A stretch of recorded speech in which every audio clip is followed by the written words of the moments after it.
நிலக்கோட்டை பகுதியில் திராட்சை பழங்களை கொண்டு பழக்கூழ் தயாரிக்கும் தொழிற்சாலை அமைக்கப்படும் என திண்டுக்கல் தொகுதி SDPI கட்சி வேட்பாளர் முகமது முபாரக் வாக்குறுதி அளித்துள்ளார்.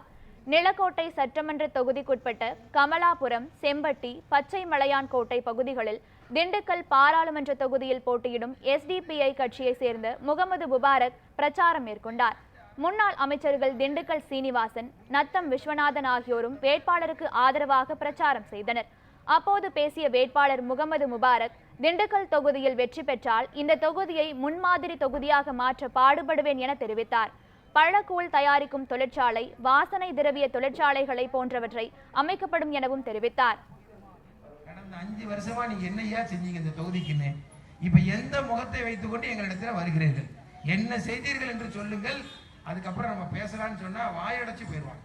ஏன்னா ஒண்ணுமே செய்யல. அவ்வளவு ரோடுகள் எல்லாம், சாலைகள் எல்லாம் மிக மோசமாக இருக்கிறது. திண்டுக்கல் தொகுதி நம்ம 5 லட்சம் ஓட்டு வித்தியாசத்தில் வெற்றி பெற்று விட்டோம் என்கிற மமதையில் திமுக கைவிட்டு விட்ட தொகுதி. நம்ம இப்ப இந்த முறை அதை விட அதிகமான வாக்குகள் வித்தியாசத்தில் திண்டுக்கல் நாடாளுமன்ற தொகுதியில் நாம் வெற்றி பெறத்தான் போகிறோம்.